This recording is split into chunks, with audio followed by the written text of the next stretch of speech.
Olá, bom dia, tudo bem?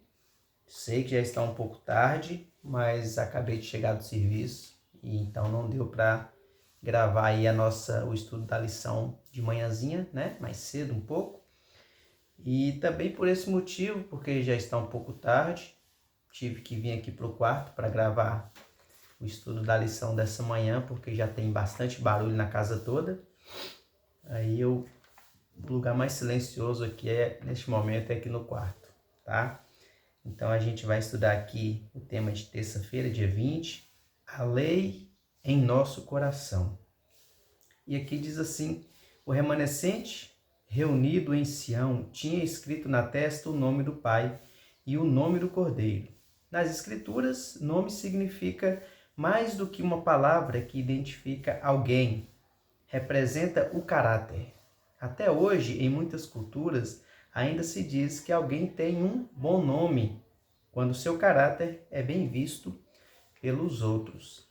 E nos textos sugestivos para hoje, aqui na nossa pergunta, pede para lermos o livro de Êxodo, no capítulo 33, dos versos 18 ao 23, que é quando Moisés pede para ver a glória do Senhor e Deus fala para Moisés ficar em certa posição, porque ele passaria entre as fendas da rocha e ele veria a Deus.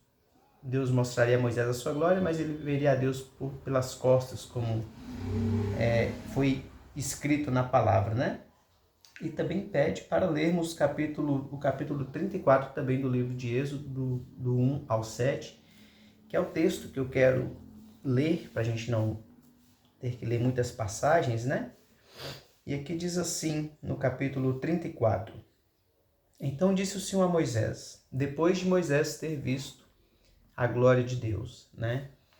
Então disse o Senhor a Moisés, lavra 2 tábuas de pedra, como as primeiras, e eu escreverei nelas as mesmas palavras que estavam nas primeiras tábuas que quebraste. Lembrando que quando Moisés desceu do Monte Sinai, onde Deus havia dado a ele as tábuas dos 10 mandamentos, quando ele chegou lá no pé do monte, o povo de Israel estava adorando os bezerros de ouro feito por Arão. Então, naquele momento, indignado, Moisés pega ali as tábuas da lei e quebra. Então, Deus pede para ele lavrar mais 2 tábuas novamente, que Deus iria escrever novamente. E Deus continua, e prepara-te para amanhã, para que subas pela manhã ao monte Sinai, e ali te apresentes a mim, no cimo do monte. Ninguém suba contigo, ninguém apareça em todo o monte, nem ainda ovelhas nem gados se apacentem defronte dele.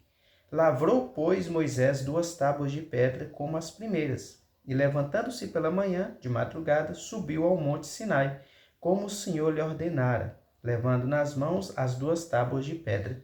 Tendo o Senhor descido na nuvem, ali esteve junto dele e proclamou o nome do Senhor.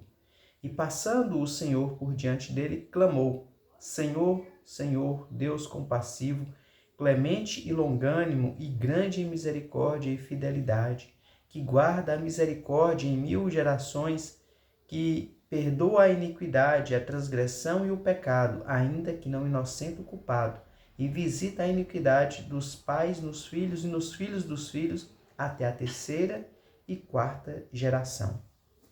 Aqui vem falando, após Moisés ter o vislumbre de ver a glória de Deus, Deus dá uma descrição do seu caráter a Moisés, que vem falando assim, Senhor, Senhor Deus compassivo, clemente, longânimo e grande em misericórdia e fidelidade, que guarda a misericórdia em 1000 gerações, está falando ali de toda a bondade de Deus, a característica dele para conosco, né? A sua misericórdia. E aqui tem a pergunta, né? Quando Moisés pediu para ver a glória de Deus, o que o Senhor prometeu a ele, prometeu lhe mostrar a sua glória, e o que Deus mostra é o seu caráter. Aqui no comentário da lição, Diz assim: muitos definem a glória de Deus como uma luz brilhante e inacessível, o que sem dúvida é verdade. No entanto, a glória de Deus é mais do que simplesmente uma exibição visual, é seu caráter. E isso também é verdade em relação ao nome de Deus. Muitas vezes a gente pensa que, assim, se nós tivéssemos a oportunidade de ver a Deus, que nós seríamos consumidos. E muitas vezes a gente pensa que isso aconteceria por causa da luz forte, né? Como se fosse uma luz, assim, que queima, que devasta. Muitas vezes a gente pensa dessa forma. Só que a diferença do caráter de Deus com o nosso caráter é que nos causaria tamanho terror e espanto. Não era apenas essa luz inacessível, o poder, como dizem, quando Jesus ressuscitou, que a luz que nascia da caverna era mais clara do que a luz do sol e tal. Aí será que aquela luz que nos consumiria? Ou será que seria a diferença do nosso caráter com o caráter de Deus? É por isso que nós temos a certeza que quando chegarmos ao céu, nós não vamos questionar o fato de alguma pessoa estar lá ou alguma pessoa ser imerecedora de estar lá, porque nós sabemos que nós seremos imerecedores de estar lá. Quando nós contemplarmos a santidade, a bondade, quando nós contemplarmos, a palavra é essa, a santidade de Deus, e com a nossa santidade, quando compararmos, nós vamos ver o quão indignos nós somos. Então, a Bíblia diz assim, porque ninguém teria condições de ver a face de Deus e sobreviver. Não apenas pela luz, pelo poder, pela glória visual, mas pela diferença de caráter. Então, quando fala aqui, Deus especifica a respeito do seu caráter e sua misericórdia, está mostrando para Moisés também a respeito do desejo que ele tem para cada um de nós. O nome do Criador escrito na testa do remanescente não se trata de letras escritas no corpo. É uma questão de ter o caráter de Deus na mente e no coração, e assim refletir na vida o seu amor e o seu caráter. Quando somos atraídos para perto de Deus, passamos a amá-lo por quem Ele é e pelo que Ele fez por nós. Muitas vezes a gente tenta buscar uma emoção na hora de adorar a Deus, uma emoção vinda assim de dentro e tal, como se fosse, sabe, uma emoção por qualquer outra coisa. A gente não deve buscar essa emoção. A emoção nos ajuda. A emoção nos ajuda a amarmos, nos ajuda a nos entregar de verdade, mas nós devemos contemplar a Deus pela sua santidade. É a santidade dele, é o seu sacrifício que deve trazer essa emoção aos nossos corações.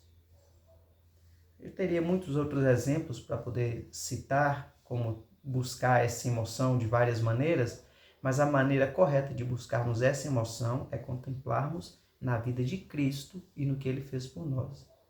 De como Ele morreu, de como Ele viveu, e não buscar uma emoção de dentro apenas, sabe, aquela emoção que você pode chorar, que eu posso buscar uma emoção como um ator, por exemplo.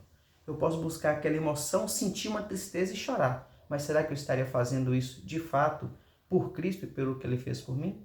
Então essa questão de amar a Deus, amar a Cristo, é que deve ser o nosso motivo de fato, que de fato deve fazer a diferença na minha vida como obediente a Deus. E não apenas obedecer por obedecer. E não apenas entristecer por entristecer. Mas eu devo amar a Deus, entender a sua santidade e dessa forma querer ter o meu caráter igual dele. Deus se descreveu a Moisés quando entregou ao seu servo uma segunda cópia dos 10 mandamentos, que é uma transcrição de seu caráter. Da mesma forma, os que têm o nome de Deus, lá em Apocalipse capítulo 14, são descritos como os que guardam os mandamentos de Deus. Apocalipse 14, verso 12. A profecia de Jeremias, citada em Hebreus, descreve essa experiência. E lá diz assim: esta é a aliança que farei com eles depois daqueles dias, diz o Senhor. Imprimirei as minhas leis no coração deles e as inscreverei sobre a sua mente. Dos seus pecados e das suas iniquidades jamais me lembrarei. Que expressão do Evangelho! Embora a lei seja refletida em nossa vida, precisamos que nossos pecados não sejam jamais lembrados. O nome de Deus é seu caráter. A lei é uma transcrição de seu caráter. Os que estão no Monte Sião amam o Senhor. Esse amor se manifesta na obediência à lei. Será que eu vou ser salvo por guardar os 10 mandamentos? Será que eu vou ser salvo por guardar o sábado? Será que eu vou ser salvo por não furtar, não dizer falso testemunho? Será que se eu fizer isso ao pé da letra, será que eu serei salvo? Veja, eu posso fazer tudo isso e não amar a Cristo. Eu posso procurar seguir, como diz, na letra da lei e não ser justificado. Mas quando eu passar a amar a Cristo de verdade, e eu oro a Deus sempre para que isso seja real em minha vida, a obediência a Deus será um resultado ao meu amor por Ele, e não o contrário. A gente vem citando isso já nessa lição algumas vezes, que não importa o que eu faça, nada pode me conceder a salvação. Como dizem, se eu olhar para mim, não tem como eu ser salvo. Se eu olhar para Cristo, não tem como eu me perder. Mas não é apenas olhar para Ele, é olhar e amar. E quando eu o amar, aí Ele vai colocar as suas leis em meu coração e vai escrever os seus mandamentos na minha mente. Então que esse seja o nosso foco. Primeiro de todos, amar a Deus acima de todas as coisas. Aceitar o que Cristo fez por nós. E dessa forma, não haverá como dar errado. Então que nós, de fato, amemos o Senhor e busquemos viver conforme a sua vontade. E assim Ele vai escrever o seu nome na nossa testa. Que, aliás, eu tenho uma testa que bem no jeito para Ele escrever o seu nome. Mas não é escrever o nome dele com letras, mas que o caráter dele também esteja na minha vida. Então que Deus nos abençoe e que assim seja na vida de cada um de nós. Vamos orar? Santo e bondoso Deus, eterno Pai amado, Criador dos céus e da terra, louvado seja sempre o teu nome, exaltado em nossas vidas, e que nós, a cada dia, a cada momento, onde quer que estivermos, possamos dar graças a Ti, louvar o Senhor e testemunhar a respeito do seu amor por cada um de nós. Senhor Deus, ajuda-nos a amarmos ao Senhor em espírito e em verdade. Que o Senhor esteja em nossos corações, em nossa mente, e que assim também possamos refletir o seu caráter em nossas vidas. Dá-nos a tua graça, o teu perdão, oramos em nome de Jesus. Amém. É isso. Obrigado por estar conosco, obrigado por estudar a lição. E eu agradeço por vocês também estarem curtindo, comentando, compartilhando, ajudando o canal a crescer. Mas entenda que estudar a palavra de Deus é um benefício seu. É para a sua eternidade. É um relacionamento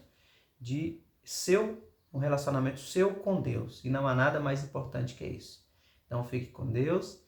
Até à noite, quando estaremos de novo ao vivo para lermos a palavra do Senhor. E amanhã de manhã a gente volta com o estudo da lição da Escola Sabatina. Fique com Deus e até lá.